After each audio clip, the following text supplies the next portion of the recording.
Hello and welcome everyone. I'm Jan and we have a great show for you today. It's a colorful summer craft that you can make after a trip to the beach or the craft store like I did to collect some seashells to make a colorful shell frame.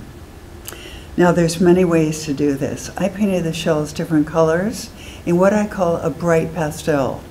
But you can do a baby pastel, very, very light tint if you want, or use brights, or paint the shells just one color.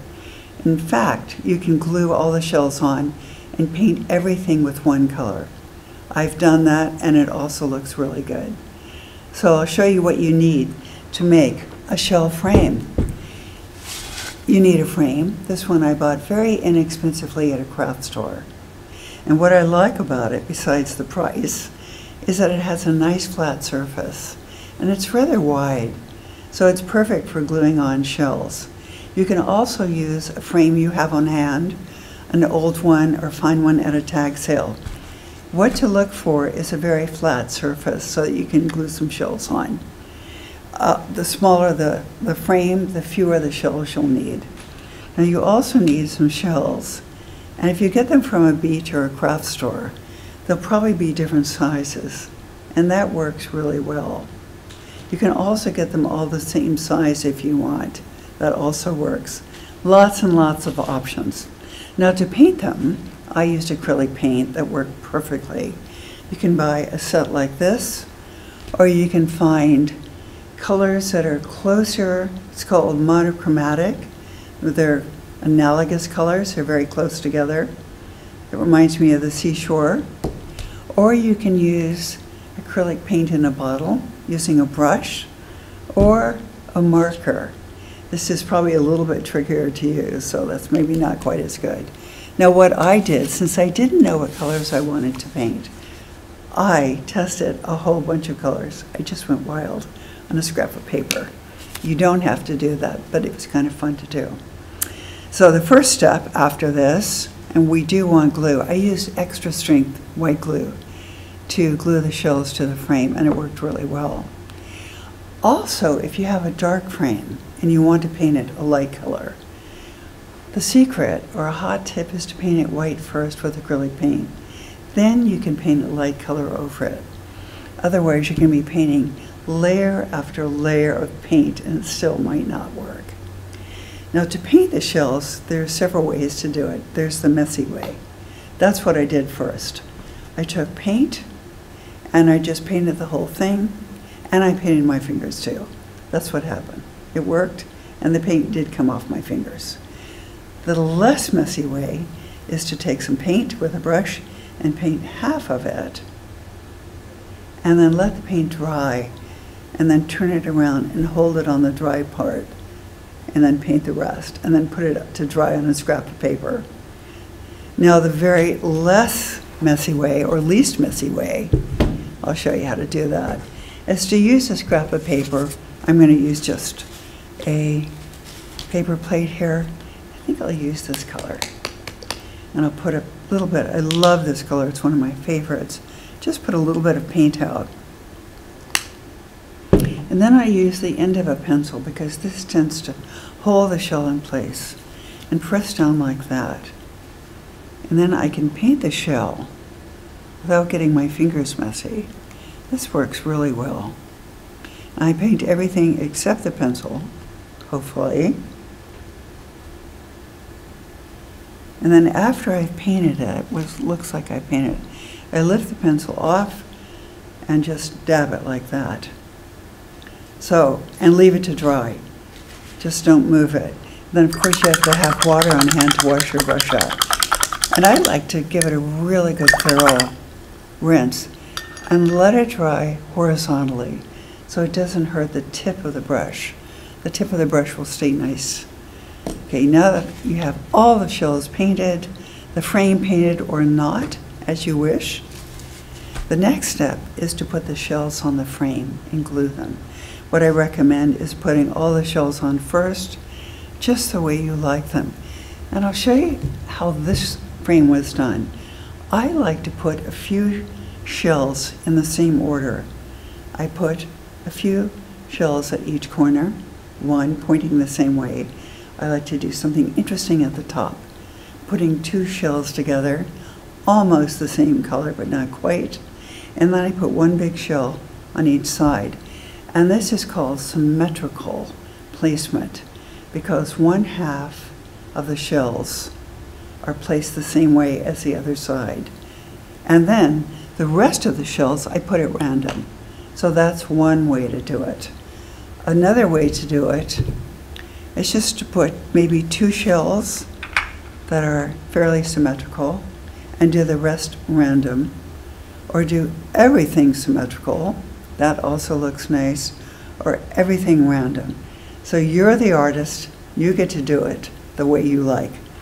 What I find easiest is to put the largest shells on first, any way you want, random, and then put the medium shells on.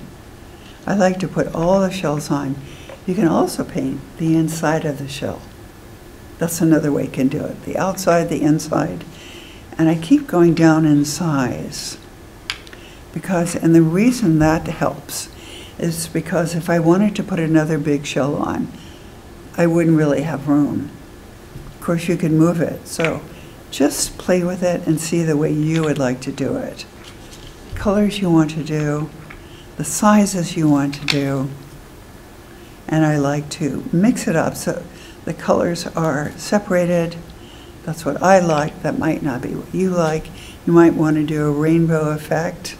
Who knows? And then now I'm down to these really, really tiny shells. And you can see they fit in all the little spaces that are left. And so that works out. That's fun too.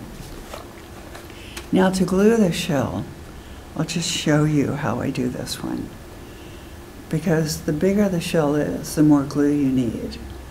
I turn it over if it's painted on the outside, and then I put a nice bead of glue just on the inside, like that. And then I immediately place it down and kind of press it a bit, and it sticks. Now if it's a little shell like this, I can put a dab of glue right here, just like that, and then place it, and that sticks. So that works really well. So I hope you have lots of fun collecting shells, painting them, making a frame just the way you like. It's wonderful to put a photo in here of your vacation, or maybe a map, maybe a piece of a map where you would like to go. Hawaii, I don't know, the Galapagos, New Jersey, or the beach, your nearest beach, anywhere you'd like to go. It's fun to have a memento like that. So I hope you enjoy making your frame just the way you like. Thank you for tuning in. Bye-bye.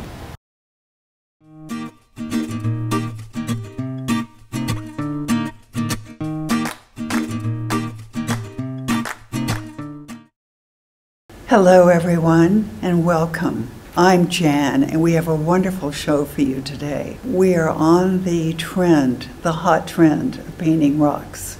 There's so much fun to do. And there's infinite variety of what you can do. You can do fruit. You know, the personality of the rock, the shape of the rock will kind of give you an idea what to do. This one could be watermelon. It could also be a strawberry. You can also do emojis. I mean, those are super fun. And you can know there's so many different ones you can do. You can make a house. You can do a village. You could write a word like love. And you can hide this in the community, like in the park or in the city somewhere, or even around the house or a classroom. A nice upbeat word like smile, sparkle, I don't know, something like that.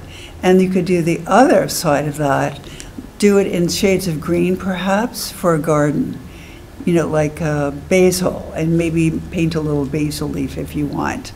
A garden marker, that can be super fun. You can do flowers, trees, just any kind of botanical thing. This is advanced. This was done by Jim in Peg TV. He's made about 50 of these, all different kinds of faces. That's definitely advanced. And the show, our show, is called Crafts for Kids, but that means kids of all ages from toddler on up. There's no limit. Families can do it together. You can also take a more rounded rock and do an animal, like I did a fox. You can take the smallest rock and do a little ladybug. You can do them in different colors. They're very cute when they're small.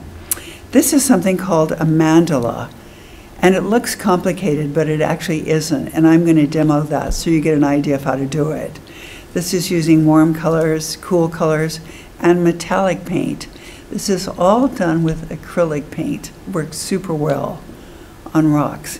You can do cactus, and I'm going to put these on the windowsill.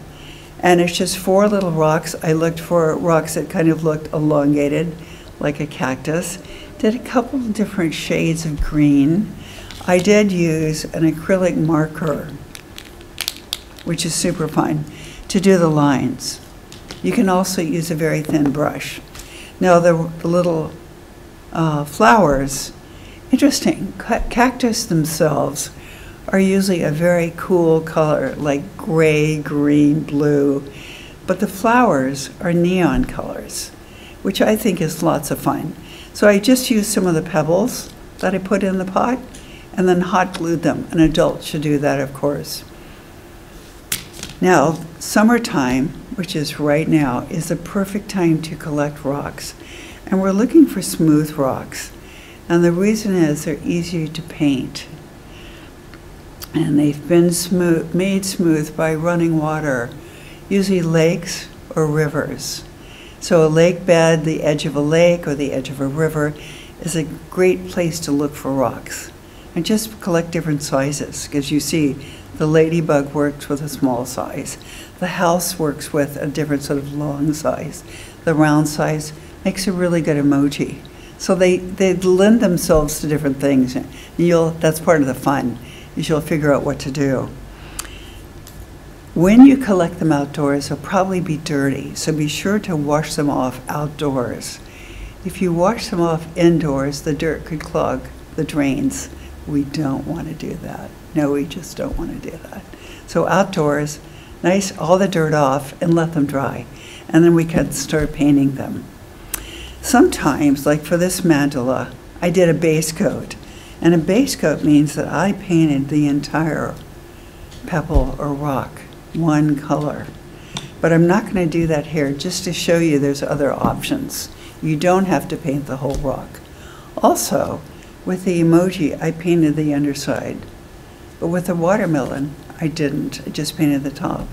So you decide if you want to do just the top of the whole thing. Because the cactus will be seen from different angles, I painted both sides. Now for this one, plain rock. Okay, I'm going to use 3 colors. I'm going to put these colors. I always give a little shake to get them going. These are acrylics. And I'm doing a different color combination than these two. You don't need a lot of paint for these. Just a little squirt of green, a little squirt of aqua, also known as lake turquoise. And then I'm using a darker color. I think it's nice to use dark and light colors. It gives them more vibrancy, I think, more action. Okay, visual movement.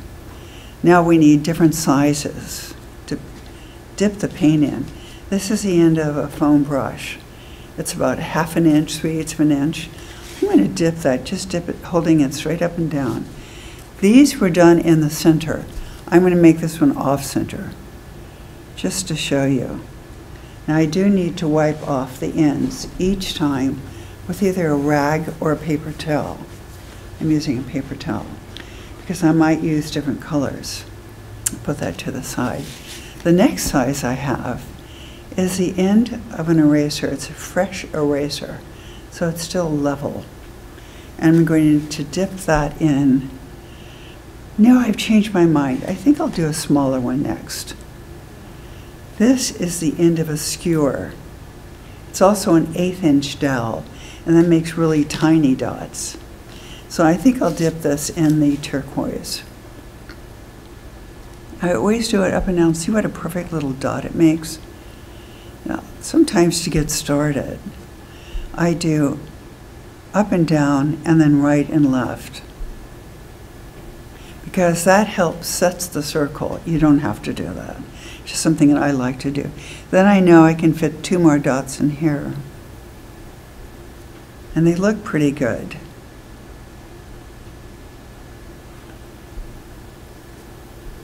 So you keep on going, and you'll see I have another circle.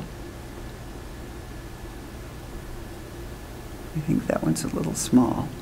And then I want to wipe the end off this too, because I might change colors. Now I'll go use a pencil, because it's smaller than this. Part of the fun is using different sizes. Now the color I haven't used yet is the green. So I dip this in here, and I will just start going around. Just try and space it fairly evenly. It's not perfect, and that's kind of the fun of doing something by hand. The charm is that it's not perfect. It's not made by a machine. It's made by you. And it's unique to you. And I think I can fit 2 more in here. So you see how it starts to form a circle. And I think I'll go back to purple. And this time I'll use the smallest, which is a toothpick. Just a plain old toothpick. And let's see, I'm going to do this in purple. And I think I'll do the dot in between. I need a little bit more paint. Oh, it's hard to see, isn't it, the purple? So I think I'll switch to turquoise, because that's not showing up at all. So I wipe off the paint, and I go back to turquoise. This worked at home. Let's see if it works here. Yes, you have to put a lot of paint on. I don't know, maybe even a few taps. I don't know if you can see that, but little tiny dots are fun to add too. So that gives you an idea of how to do a mandala. And you continue on from there. Now some people make mandalas for a living because you can just use lots and lots of colors. And it makes a fun paperweight. Also, for a very small one, like the ladybug, you can glue a magnet to the back and stick it on the refrigerator if you want, or anywhere that's metal. They make fun little gifts. So it's endless what you can do with a very humble rock. It's like a little tiny canvas, very cozy and fun to paint. So thank you for watching. I hope you have lots and lots and lots of fun painting your rocks. Bye-bye. Summer is the perfect time to collect rocks, but you can paint these all year round. Imagine making a snowman or a snow globe out of rock. You can glue the 2 rocks together. Christmas ideas, July 4th, Valentine's Day. I mean, there's all sorts of things you can do. So collect your rocks now and just save them so you can do it throughout the whole year. This craft is mesmerizing. You never want to stop. You'll think of all sorts of things to do with them.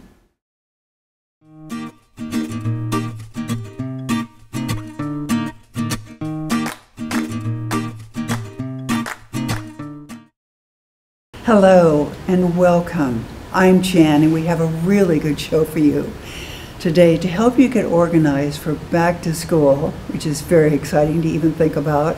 You can make these pencil cups to hold all your tools, so they'll be right at hand. They can hold pencils, scissors, brushes, anything you want. They can be that size, they can be tiny, if you have a little tiny space on your desk or your bedside table. You can also use tissue paper or paper napkins to decorate them. Paper napkins like the dinosaurs. Here's one example. There are a number of them. I went online and looked. But I love this one because the dinosaurs are nice and big.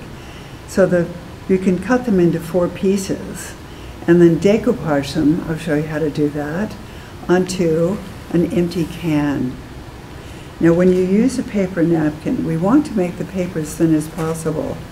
So napkins usually have several layers, so we just find a corner and just pull them apart. And when the paper is very thin, the glue that we use will go right through, and then it sticks to whatever surface we're decoupaging.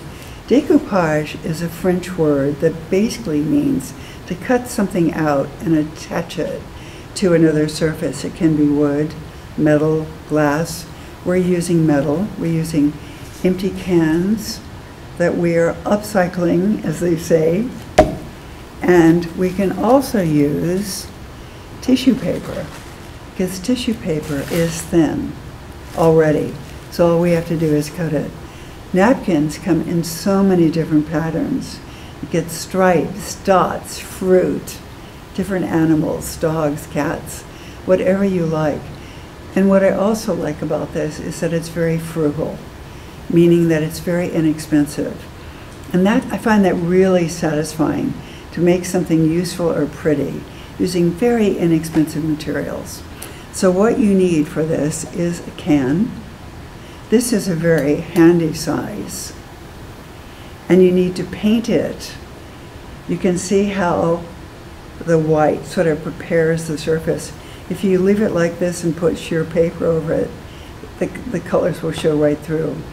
Even if it's an unpainted can, if it's the metal itself, it still helps to paint it white, so that whatever paper you're using really shows the color that you're working with. So paint it white with acrylics, let it dry thoroughly. We can use white glue, half water. Doesn't have to be an exact measurement, you can just eyeball it, and I've prepared it. I put a cap on it so it doesn't dry out, so I can do it in stages. You don't have to do it all at once. Now have this can right here has been decorated with rectangles of tissue paper, like this. So I thought for this can, I would use squares. And I like the idea of them overlapping, because you can see here, it creates new colors. And it's just done random. So it's kind of fun. I love the way it works. I like the napkins also. So you have a couple of choices. Now this can, I decoupaged, and I didn't like the way it looks. So I painted it white, and that's what I'm going to use today. Let's test it and see if I can make something interesting with it. So I'm going to make sure this is mixed. This is equal parts white glue and water. A foam brush works really well. Let me just scoot up a little bit closer. So I dip the brush. This foam brush works really well. And I'm just going to start painting an area. You want some glue on the can first. And then sometimes it happens where I can just pick up the tissue paper with the brush. Sometimes it works, sometimes it doesn't. So we'll just go with it. And just put a nice coat of glue over it. Then I'll put another color over it. This time it kind of sort of worked. And there's a square I didn't cut in half. So I'll use red. We'll see how these colors work. Sometimes you might need to hold the square to hold it down a little bit. But see, the glue goes right through the paper. That's why we want thin paper to work with. Make sure it's thoroughly coated. It's looking sort of interesting. I think I'll paint this green and open up the square, because we only want a single layer, yes. Okay. Hold the can by the edge, because there is cut metal on the inside, so don't touch that. Your pencils can touch it, but your fingers don't. So I'm going to put some more glue on and put this green on. I think I'll do it like that. And just keep gluing it. See, this goes on pretty quickly. This is a nice size to work with too. I'd say this is about 2 or 3 inches square. Now I'll open up purple. I just chose these colors at random. This is more of, I think I am going to cut this one because it's not really a square. You just fold it in half. There. There, now I have 2 purple squares. Be prepared to cut something if you don't like the size. And I think I'll put this section right here with glue and then put this at an angle. This is so dark. Oh, it's tearing. So what I'm going to do is squish it a little bit together, like that. It is thin, and sometimes the paper tears. Make sure it's covered with glue. Now what color should I do now? I think I'll do blue. And I want to go all the way to the edge so you get the idea. Let's see, what have I not used? I have not used yellow. Let's put some yellow here. I mean, I am not even thinking about the colors, I'm just putting them on. Different ones. Here's orange. So you of course can figure out what colors you'd like to use. I thought it might be fun just to not even think about it, just do it and see what happens. That's fun. And if I don't like it, I'll just let it dry, paint over it, and start again. Hot pink. I haven't used any hot pink yet. And I don't have that cut. So I'm going to cut 2 right now. There's 2 pink. So I just pick one up. This is looking pretty wild. I do love the pink. Let's do some yellow. I haven't used yellow yet. Now I didn't measure the squares. I just cut them freehand. Let's see. Another light green. This is another one that's not cut. I think I'll just do the whole thing. See what that looks like.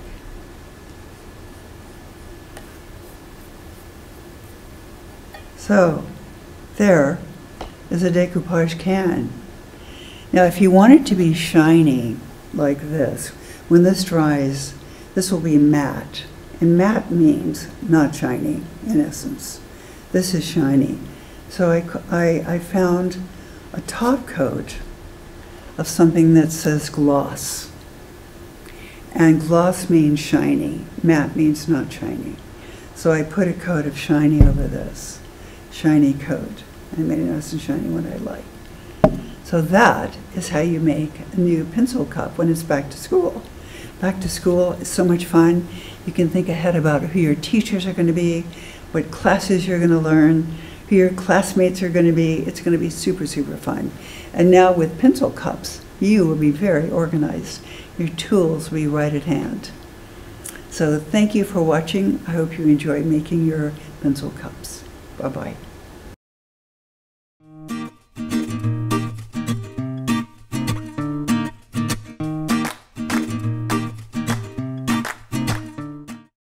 Hello, welcome everybody. I'm Jann. We have a wonderful show for you today.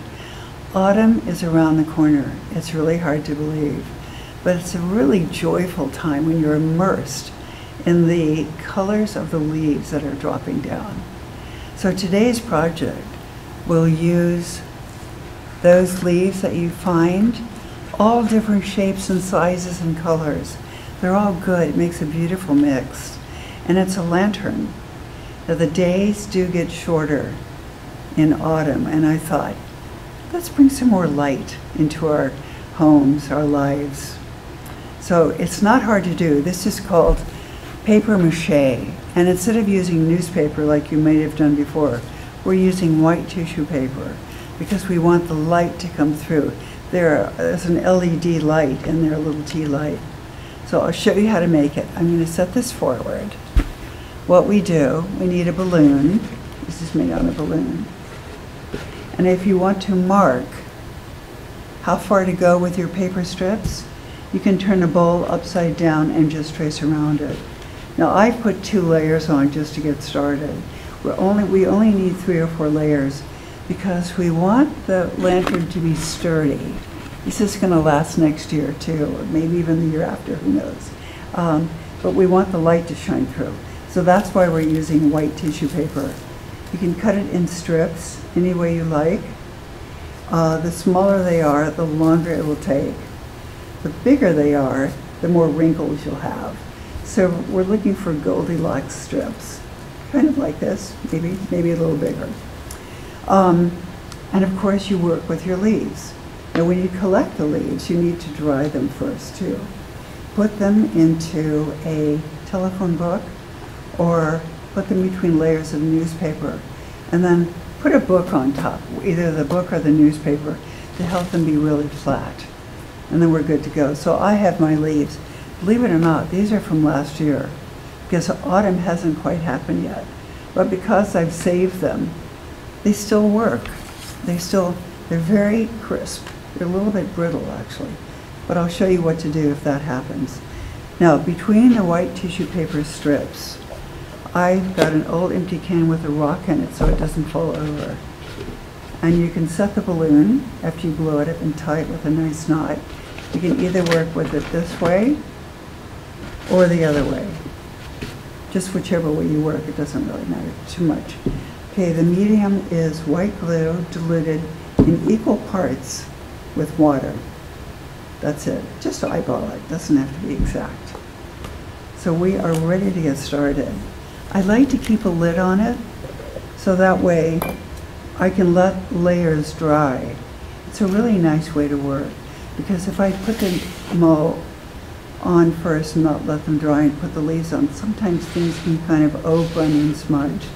So I think this is a great way to do it. I choose a leaf, and I'm going to put some glue. I'm always working on a surface, you probably know that by now. This is just an old paper bag that I cut apart. It's really important to always protect your work surface. Foam brush works really well. So I'm going to put some glue on where I would like this leaf to go. I've put 2 layers of the tissue paper and let it dry. Now I kind of like to do things at angles. And because these leaves are a year old, and we can still use them, they're not going to bend that easily. This one is not doing too badly. See, it's still sort of sticking out. So what I do is I place a piece of white tissue paper over it and glue the top of it. And that holds the leaf in place. And I do the tissue paper. I place it in different angles so that they overlap, and it sort of strengthens the shape. I think I'll do this strip this way. I don't know if you can see that.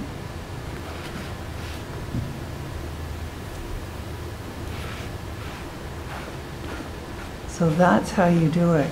And this is only 3 layers. You can do 3 or 4 layers and the light will still shine through. So whatever you'd like to do, after you get all the leaves on, if you want to do another layer, that's fine. I'm going to make sure I totally cover the leaf.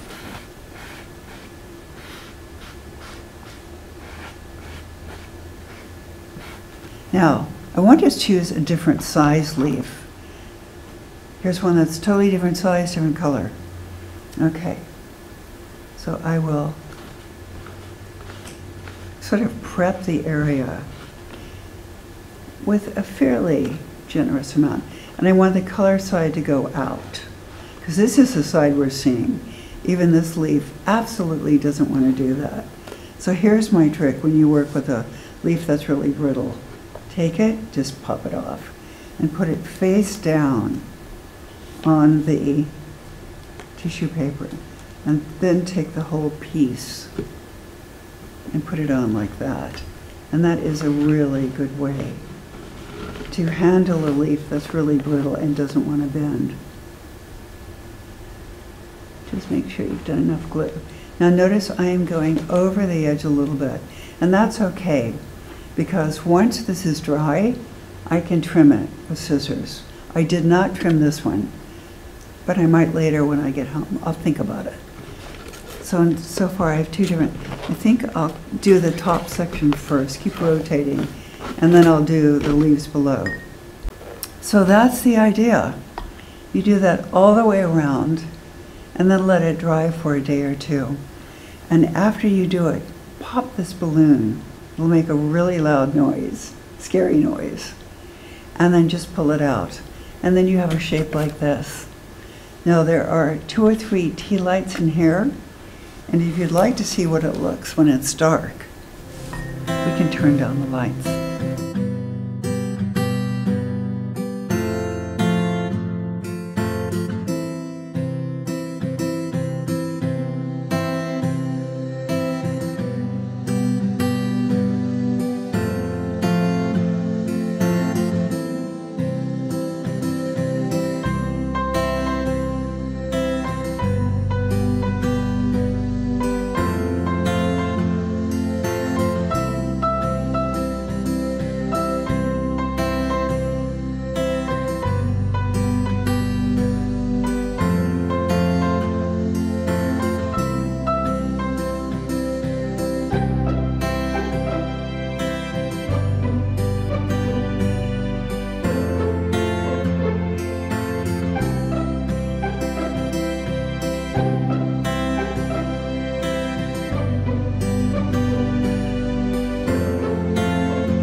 Thank you for watching. Bye-bye.